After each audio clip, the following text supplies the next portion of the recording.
by your team?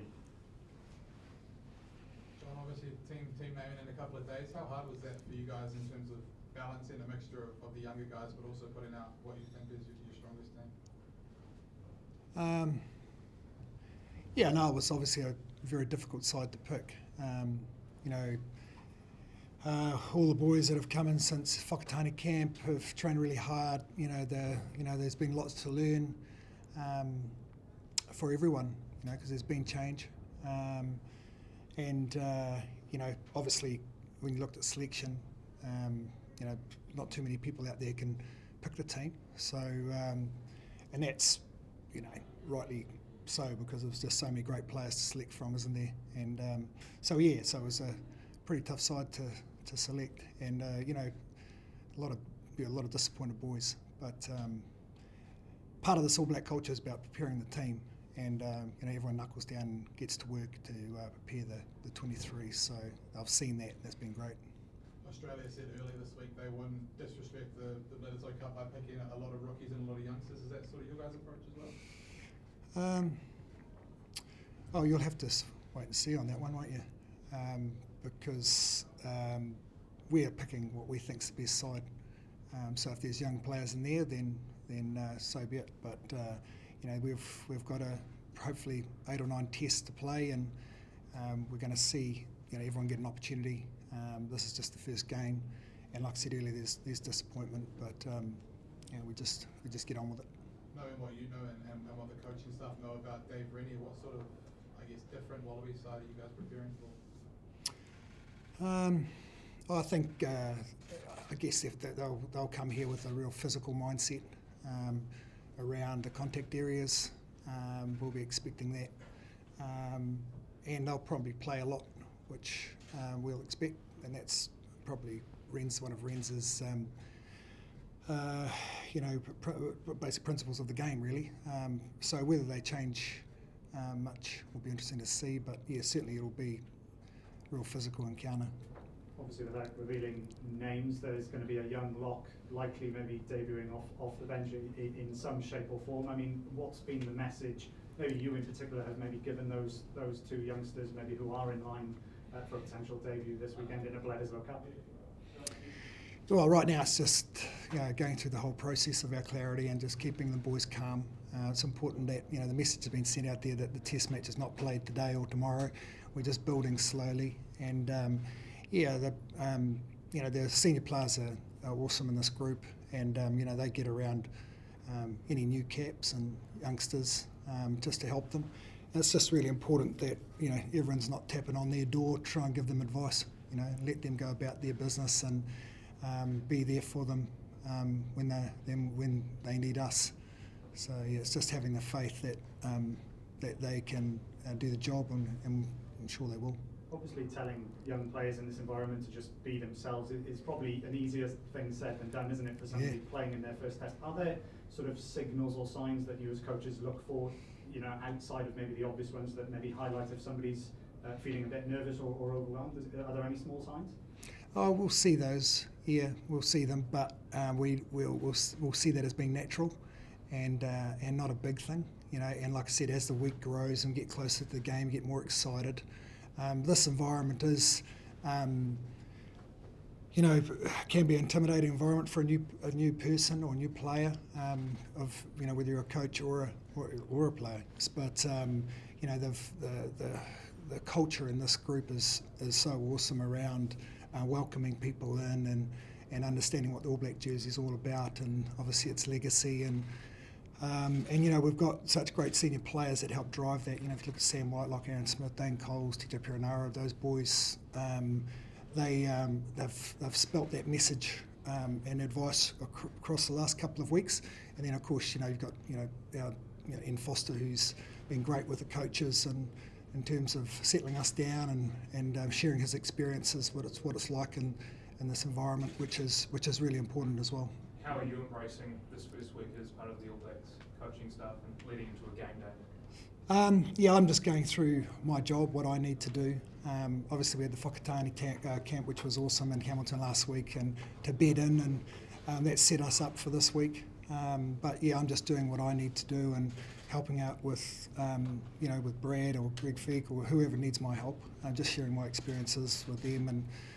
But the big thing is, again, not running around trying to do everyone's job. It's real big focus on just doing what you need to do to get them ready and help them in whichever way you can. John, you would have watched the World Cup semi-final as Hurricanes coach. Since coming on board as forwards coach, what sort of shifts from the forward pack have you tried to input?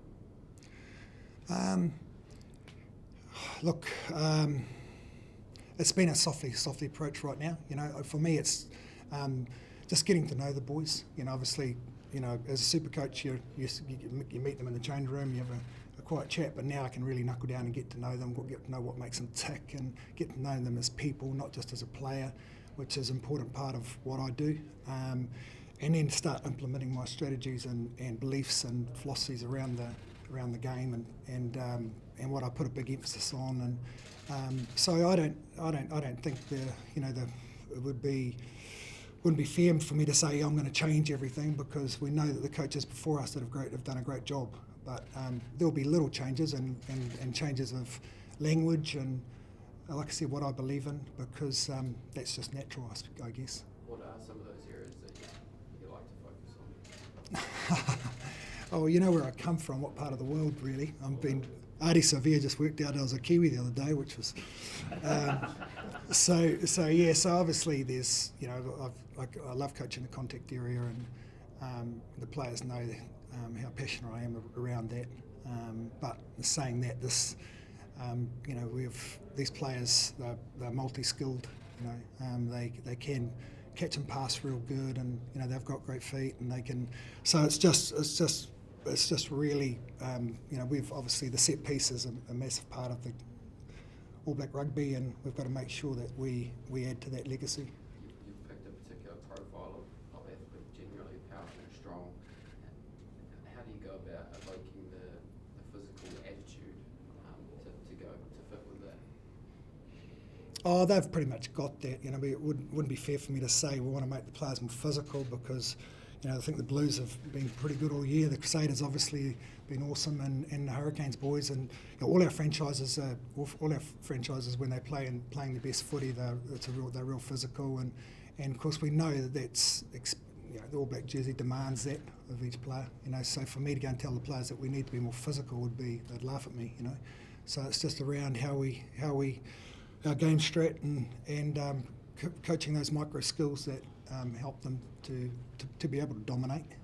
But you're not going to be able to dominate all the time. But it's getting back up on your feet and having another go. That type of attitude. John also mentioned pressure with players, but as a new coach in this, given how successful the All Blacks have been recently, do you feel a bit out of pressure? Oh no, I woke up 2 this morning, couldn't sleep for about 3 hours. No, I'm joking. I do have a massive responsibility, absolutely. And I think anyone that's standing behind here, we're talking to you, would feel that. It's just what the jersey demands, what the All Black legacy demands, but learning that over the last 3 weeks from guys like Gilbert and Oka and like I said, Fozzie and Shandy and all the people that help us settle in. They make us relax, get on with the job, that we've been paid to do. And I must say, I'm just really looking forward to this week. This week should have happened a long time ago, and it didn't, And I think you'll hear it over the next few days. But we just feel absolute gratitude that we are able to play a test match, first one for a very long time. I think 48 weeks or 49 weeks or something. So it's a long time since we've seen the All Blacks play, which is great. John, the last time you were together the team was together at the World Cup. Has there been much reference to that this week in terms of any lessons from that campaign you might take forward? No, that's dead and buried a long time ago. Look, I think when the player gets his jersey on the weekend, he'll feel gratitude around having another opportunity, and it's a big part of who the All Blacks are and a big part of what the leaders drive. We feel privileged and honoured to have the opportunity, and the players just love playing in that jersey, and they love being in this environment. I've seen that. Probably that's the big thing that stuck out for me the most. You see a guy like Sam Whitelock has played so many tests, but still, living each moment in Test week and loving it, and it's just because of the environment and that's created here. Just with your selectors cap on, and maybe without revealing too much, obviously, is Beauden Barrett the kind of player that you have to start in some shape or form? Yeah, there you go there, Ollie, a little dig. You'll have to find that out in a couple of days, mate. I guess is he the kind of player, 2-time World Player of the Year, and the skill sets that he's got, that regardless of where he plays, he is the most valuable if he starts, or do you not take that in as a bottom line? Again, mate, you're going to have to. There's a good question to ask Fozzie, and he'll probably tell you the same as me. Wait till Friday. But I mean, we know the class of Beauden Barrett, and we know the class of Richie Mwanga, and we know how well Geordie Barrett's played, and we can go on and on and on. There's going to be some disappointed players in the team, that miss out on the team. But yeah, like I say, it'll be you're looking forward to that, aren't you? See what we do. Yeah. So just wait, like we all have to. Can you tell us any particular area, what's the toughest area to settle in? Geez, you look at the backs, particularly the midfield, back three. Look at 10, look at 9. The backs are, there's lots of selection debate, which makes it great for every New Zealander if they want to try and pick the All Blacks on Friday. And if you look at the forwards as well, it's not exactly easy there with the quality of loose forwards that we've got in front rowers. Lock, we're a little bit thin, and not helping with Quinton Strange pulling out in the weekend. Last week with getting injured. But it's good to see a guy like Scott Barrett training as well. So. John, you mentioned the help that Ian Foster's given people coming in. You've worked with a lot of coaches over your time. What unique attributes does Ian Foster bring as a head coach in comparison to other people that you've worked with? Yeah, that's a really good question, and for me, I've just loved the way Fozzie goes about his business. Like I say, I've worked with a lot of great coaches. Kiwi coaches in particular, and I love the way Fozzie plans, the way he builds the week, the way he instructs us and what to look for, just the way we distribute information to the boys without making sure that they get blocked, and just his demeanour. He's got a great way of being able to switch on and also switch off and calm us and make us relax and make us have fun and as well. So he's a really experienced coach at this level, and very, very intelligent, smart guy that knows exactly what it takes to prepare a test team. So I've really enjoyed working with him and learning from him. I thought I knew it all, but I'm way behind. But no, he's been great, and he's been great with all the coaches, and you can see why he's got such massive respect from the players. John, just with Tupu Vaya, I think he was a wee bit of a surprise for the man in the street who wouldn't have seen a great deal of him prior to this year. Have you been impressed by what he's done since being named in the All Blacks?